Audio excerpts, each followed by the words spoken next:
ಈ ಸ್ಟೋರಿ ಆರಂಭದಲ್ಲಿ ಕೆಲ ಸೈನಿಕರನ್ನು ಕಾಡಲ್ಲಿ ನಿರಂತರ ಹೋಗ್ತಾ ಇರೋದು ನೋಡ್ತೇವೆ. ಅವರಲ್ಲಿ ಎಲ್ಲಕ್ಕಿಂತ ಮುಂದೆ ಜಬ್ಬಾರು ಇರ್ತಾನೆ. ನೋಡಿದ್ರೆ ಅನಿಸುತ್ತೆ ಇವರು ದರೋಡೆಕೋರರು. ಇವರು ಒಂದು ನದಿ ಇರುವ ಜಾಗದಲ್ಲಿ ವಿಶ್ರಾಂತಿ ಪಡೆಯಲು ನಿಲ್ಲುತ್ತಾರೆ. ಜಬ್ಬಾರು ಕೂಡ ತನ್ನ ಕುದುರೆ ಮರಕ್ಕೆ ಕಟ್ಟಿ ಹತ್ರ ಇರುವ ನದಿಯಲ್ಲಿ ನೀರು ಕುಡಿಯಲು ಹೋಗ್ತಾನೆ. ಅವನು ನೀರು ಕುಡಿಯಲು ಬಾಗಿದಾಗ ನೀರಲ್ಲಿ ಒಂದು ಬಂಗಾರದ ಪೀಸ್ ಸಿಗುತ್ತೆ. ಅದನ್ನು ನೋಡಿ ಆಶ್ಚರ್ಯ ಪಡ್ತಾನೆ. ಅವನಿಗೆ ಅನ್ಸುತ್ತೆ ಯಾರೋ ನೋಡ್ತಾ ಇದ್ದಾರೆ. ಅವನು ಹಿಂದೆ ಮುಂದೆ ನೋಡ್ತಾನೆ, ಆದರೂ ಯಾರೂ ಇರಲ್ಲ. ಅವನು ಅಲ್ಲಿಂದ ಹೋದ ನಂತರ ನೀರಿಂದ ಒಂದು ಸುಂದರ ಹುಡುಗಿ ಆಚೆ ಬರ್ತಾಳೆ. ಅವಳ ಹೆಸರು ಸೈರನ್. ಸೈರನ್ ರತ್ನ, ಬಂಗಾರ, ವಜ್ರ ವೈಡೂರ್ಯಗಳ ಕವಚದಿಂದ ತುಂಬಿ ಹರಿಯುತ್ತಿರುತ್ತಾಳೆ. ಅವಳು ಡ್ಯಾನ್ಸ್ ಮಾಡುತ್ತಾ ತುಂಬ ಜೋರಾಗಿ ಕಿರಿಚಿಕೊಳ್ತಾಳೆ. ಅದರ ಸೌಂಡ್ನಿಂದ ಅಲ್ಲಿದ್ದ ಸೈನಿಕರು ಕಂಗಾಲಾಗಿ ಅವಳ ಕಡೆ ಓಡ್ತಾರೆ. ಅವಳ ಮ್ಯಾಜಿಕಲ್ ಸೌಂಡ್ನಿಂದ ಎಲ್ಲರೂ ಮಂತ್ರ ಮುಗ್ಧರಾಗ್ತಾರೆ. ಪ್ರತಿಯೊಬ್ಬನು ಸೈರನನ್ನು ಪಡಿಬೇಕಂತ ಹೊಡೆದಾಡಿಕೊಂಡು ಎಲ್ಲರೂ ಸಾಯ್ತಾರೆ. ಸೈರನ್ನ ವಾಯ್ಸ್ನಿಂದ ಎಲ್ಲರೂ ಸಾಯ್ತಾರೆ. ಕೇವಲ ಒಬ್ಬ ಸೈನಿಕ ಉಳಿಯುತ್ತಾನೆ, ಅದು ಜಬ್ಬಾರು. ಸೈರನ್ ಜಬ್ಬಾರನ್ನು ನೋಡಿ ತುಂಬ ಜೋರಾಗಿ ಕಿರುಚುತ್ತಾಳೆ, ಆದರೆ ಏನೂ ಎಫೆಕ್ಟ್ ಬೀಳಲ್ಲ. ಯಾಕಂದರೆ ಅವನು ಕ್ಯೂಡನಿರ್ತಾನೆ. ಸೈರನ್ ಜಬ್ಬಾರನನ್ನು ನೋಡಿ ಆಶ್ಚರ್ಯ ಪಡ್ತಾಳೆ. ಯಾಕಂದರೆ ಅವಳ ಮ್ಯಾಜಿಕಲ್ ಸೌಂಡ್ನಿಂದ, ಅವಳ ಮ್ಯಾಜಿಕಲ್ ವಾಯ್ಸಿಂದ ಯಾರು ಉಳಿದಿರಲ್ಲ. ಜಬ್ಬಾರ ಮೇಲೆ ತನ್ನ ಮ್ಯಾಜಿಕಲ್ ವಾಯ್ಸು ಏನು ಕೆಲಸ ಮಾಡ್ತಾ ಇರಲ್ಲ. ಸೈರನ್ ನೀರೊಳಗೆ ಹೋಗಿ ಮತ್ತೆ ಜಬ್ಬಾರನ್ನು ನೋಡ್ತಾಳೆ. ಅವಳಿಗೆ ಅನಿಸುತ್ತೆ ಜಬ್ಬಾರುನಲ್ಲಿ ಏನೋ ಸ್ಪೆಷಲ್ ಪವರ್ ಇದೆ. ಇಲ್ಲಿ ಅವಳು ಜಬ್ಬಾರು ಕಡೆ ಆಕರ್ಷಿತಳಾಗ್ತಾಳೆ. ಜಬ್ಬಾರು ತನ್ನ ಜೊತೆ ಬಂದ ಎಲ್ಲ ಸೈನಿಕರ ಅಂದ ನೋಡಿ ಅಲ್ಲಿಂದ ಕುದುರೆ ಹತ್ತಿ ಓಡ್ತಾನೆ. ಅವನು ಕುದುರೆ ಓಡಿಸುತ್ತಾ ಒಂದು ಮರಕ್ಕೆ ಡಿಕ್ಕಿ ಹೊಡೆದು ಎಚ್ಚರ ತಪ್ಪಿ ಬೀಳ್ತಾನೆ. ಸ್ವಲ್ಪ ಸಮಯದ ನಂತರ ಅವನಿಗೆ ಎಚ್ಚರ ಆಗುತ್ತೆ. ಅವನು ಮತ್ತೆ ಅಲ್ಲಿಂದ ನಡ್ಕೊಂಡು ಹೋಗ್ತಾನೆ. ಅವನು ನಡೆಯುತ್ತಾ ಜರ್ನಿ ಮುಂದುವರಿಸುವಾಗ ಸಾಕಾಗಿ ಒಂದು ನದಿಯ ದಂಡೆ ಕಡೆ ಮಲಗ್ತಾನೆ. ರಾತ್ರಿ ಮಲಗಿದ್ದಾಗ ಸೈರನ್ ಬರ್ತಾಳೆ. ಅವಳು ಜಬ್ಬಾರ ಬಗ್ಗೆ ತಿಳಿದುಕೊಳ್ಳಲು ತುಂಬಾ ಎಕ್ಸೈಟೆಡ್ ಆಗಿರುತ್ತಾಳೆ. ಅವಳು ಜಬ್ಬಾರ ಮುಂದೆ ಡ್ಯಾನ್ಸ್ ಮಾಡ್ತಾಳೆ. ಜಬ್ಬಾರು ಕ್ಯೂಡ ಆಗಿರೋದರಿಂದ ಸೈರನ್ ಅಲ್ಲಿ ಬಂದಿರೋದು ಗೊತ್ತಾಗಲ್ಲ.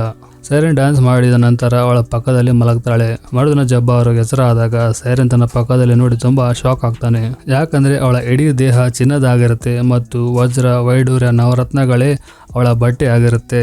ಸೈರನ್ ಜಬ್ಬಾರನನ್ನು ನೋಡಿ ಅಲ್ಲಿಂದ ಓಡಲು ಶುರು ಮಾಡ್ತಾಳೆ. ಜಬ್ಬಾರ್ ಅವಳನ್ನು ಹಿಡಿಯಲು ಪ್ರಯತ್ನ ಪಟ್ಟಾಗ ಕೈಯಲ್ಲಿ ಸೈರನ್ನ ಬಾಡಿಯ ಒಂದು ಲೇಯರ್ ಕೈಗೆ ಬರುತ್ತೆ. ಅದಕ್ಕೆ ರಕ್ತ ಹಚ್ಚಿರುತ್ತೆ.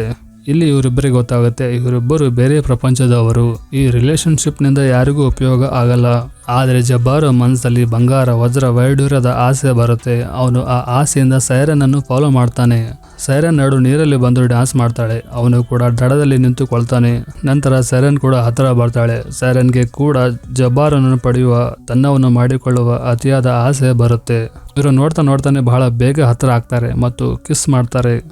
ಆಗ ಜಬ್ಬಾರ ತುಟಿಯಿಂದ ರಕ್ತ ಬರುತ್ತೆ. ಈ ಮಾತು ಒಂದು ಸಂಕೇತ ಕೊಡುತ್ತೆ, ಇವರಿಬ್ಬರು ಡಿಫ್ರೆಂಟ್ ಮತ್ತು ಇವರ ಸಂಬಂಧ ಆಗಲ್ಲ. ಆದರೆ ಜಬ್ಬಾರುಗೆ ಚಿನ್ನ ಮತ್ತು ವಜ್ರ ವೈಡೂರ್ಯದ ದುರಾಸೆ ಈಡೇರಿಸಿಕೊಳ್ಳುವ ಬಯಕೆ ಇರುತ್ತೆ. ಅದೇ ಥರ ಸೈರನ್ಗೆ ತನ್ನ ಕಾಮದ ಇಚ್ಛೆಯನ್ನು ಪೂರೈಸಿಕೊಳ್ಳುವ ಬಯಕೆ ಇರುತ್ತೆ. ಇವರಿಬ್ಬರು ತಮ್ಮ ಮನಸ್ಸಿನಲ್ಲಿ ಇರುವ ಆಸೆಯನ್ನು ಈಡೇರಿಸಿಕೊಳ್ಳಲು ಹತ್ತಿರ ಬಂದಿರುತ್ತಾರೆ. ಇವರು ತುಂಬ ಕ್ಲೋಸ್ ಆದಾಗ ಜಬ್ಬಾರು ತಲೆಯಿಂದ ಡಿಚ್ಚಿ ಹೊಡೆದು ಸೈರನ್ನನ್ನು ಎಚ್ಚರ ತಪ್ಪಿಸುತ್ತಾನೆ. ನಂತರ ಅವಳ ಶರೀರದಿಂದ ಬೆಲೆ ಬಾಳುವ ಎಲ್ಲ ಆಭರಣ ಬಂಗಾರವನ್ನು ಕಿತ್ತಿಕೊಳ್ತಾನೆ. ಅದರ ಜೊತೆ ಅವಳ ಬಂಗಾರದ ಚರ್ಮವನ್ನು ಸಹ ಬಿಡದೆ ಕಿತ್ತಿಕೊಳ್ತಾನೆ. ಇದರಿಂದ ಸೈರನ್ಗೆ ತುಂಬಾ ಗಾಯ ಆಗುತ್ತೆ, ತುಂಬಾ ರಕ್ತ ಬರುತ್ತೆ. ಆದ್ರೂ ಜಬ್ಬಾರಿಗೆ ಅವಳ ನೋವಿನ ಬಗ್ಗೆ ಸ್ವಲ್ಪ ಕೂಡ ಕರುಣೆ ಬರಲ್ಲ. ಅವನಿಗೆ ಏನು ವ್ಯತ್ಯಾಸ ಆಗಲ್ಲ. ಅವನು ತನ್ನ ದುರಾಸೆಯನ್ನು ಮಾತ್ರ ಪೂರೈಸಿಕೊಳ್ಳಲು ಪ್ರಯತ್ನ ಪಡ್ತಾನೆ. ಅವನು ಸೈರನ್ನ ಬಾಡಿಯಿಂದ ಬಂಗಾರದ ಒಂದು ಪೀಸನ್ನು ಬಿಡದೆ ಕಿತ್ತುಕೊಂಡು ನದಿಯಲ್ಲಿ ಬಿಸಾಕ್ತಾನೆ. ನಂತರ ಅವನು ಲೂಟಿ ಮಾಡಿದೆಲ್ಲ ಬಂಗಾರ, ವಜ್ರ ವೈಡೂರ್ಯವನ್ನು ಎತ್ಕೊಂಡು ಅಲ್ಲಿಂದ ಹೋಗ್ತಾನೆ. ಅವನಿಗೆ ಎತ್ಕೊಂಡು ಹೋಗ್ತಾ ಇರುವಾಗ ಆ ಗಂಟು ಭಾರ ಅನಿಸುತ್ತೆ.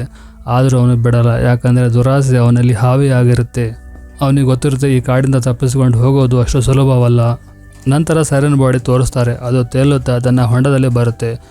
ಅದು ನೋಡ್ತಾನೆ, ಅಲ್ಲೇ ಒಂದು ರಕ್ತದ ಜ್ವಾಲಾಮುಖಿ ಚಿಮ್ಮುತ್ತೆ. ಆ ರಕ್ತ ಇಡೀ ನದಿಯಲ್ಲೇ ಹರಡುತ್ತೆ. ಮತ್ತೊಂದು ಕಡೆ ಜಬ್ಬಾರು ತುಂಬ ಆಯಾಸಗೊಂಡು ಅದೇ ನದಿಯ ನೀರು ಕುಡಿತಾನೆ. ಆ ನೀರಲ್ಲಿ ಸೈರನ್ನ ಮ್ಯಾಜಿಕಲ್ ರಕ್ತ ಇರುತ್ತೆ. ಅವನು ಆ ನೀರು ಕುಡಿದಾಗ ಆ ಮ್ಯಾಜಿಕಲ್ ರಕ್ತ ಅವನ ಹೊಟ್ಟೆಯಲ್ಲಿ ಹೋಗುತ್ತೆ. ಆಗ ಅವನಿಗೆ ಕೇಳುವ ಶಕ್ತಿ ಬರುತ್ತೆ. ಅವನು ಫಸ್ಟ್ ಟೈಮ್ ಶಬ್ದವನ್ನು ಕೇಳಿ ವಿಚಲಿತಗೊಳ್ತಾನೆ. ಹೆದರಿ ಅಲ್ಲಿ ಇಲ್ಲಿ ಓಡಾಡ್ತಾನೆ. ನಂತರ ಅವನು ಸಮಾಧಾನದಿಂದ ಕುಳಿತುಕೊಳ್ತಾನೆ. ಜಬ್ಬಾರು ಕೆಲ ಸಮಯದ ನಂತರ ಅಲ್ಲಿಂದ ಹೋಗ್ತಾ ಇರುವಾಗ ಅಲ್ಲೇ ಸೈರನ್ ನೀರಿಂದ ಮೇಲೆ ಬರ್ತಾಳೆ. ಅವಳು ಇನ್ನೂ ಜೀವಂತ ಇರ್ತಾಳೆ. ಅವಳು ತನ್ನ ಶರೀರ ನೋಡಿಕೊಂಡು ತುಂಬ ದುಃಖ ಪಡ್ತಾಳೆ. ಮೊದಲು ಅವಳ ಶರೀರದ ಮೇಲೆ ಇದ್ದ ಬಂಗಾರ, ವಜ್ರ ವೈಡೂರ್ಯದ ಆಭರಣಗಳು ಎಲ್ಲ ಮಾಯವಾಗಿರುತ್ತೆ. ಅದು ಅವಳ ಹೆಮ್ಮೆ ಆಗಿರುತ್ತೆ. ಈಗ ಅದು ಏರಲ್ಲ. ಅವಳಿಗೆ ಅನಿಸಿತ್ತು ಜಬ್ಬಾರು ಅವಳನ್ನು ಪ್ರೀತಿಸುತ್ತಾನೆ. ಜಬ್ಬಾರು ಅವಳ ಮುಂದೆನೇ ಇರೋದು ನೋಡಿ ದುಃಖದಿಂದ ಅಳ್ತಾಳೆ. ಅವಳಿಗೆ ಅನಿಸಿತ್ತು ಜಬ್ಬಾರು ತನ್ನನ್ನು ಪ್ರೀತಿಸುತ್ತಾನೆ. ಈಗ ಸೈರನ್ ವಾಯ್ಸು ಜಬ್ಬಾರಿಗೆ ಕೇಳಿಸುತ್ತೆ.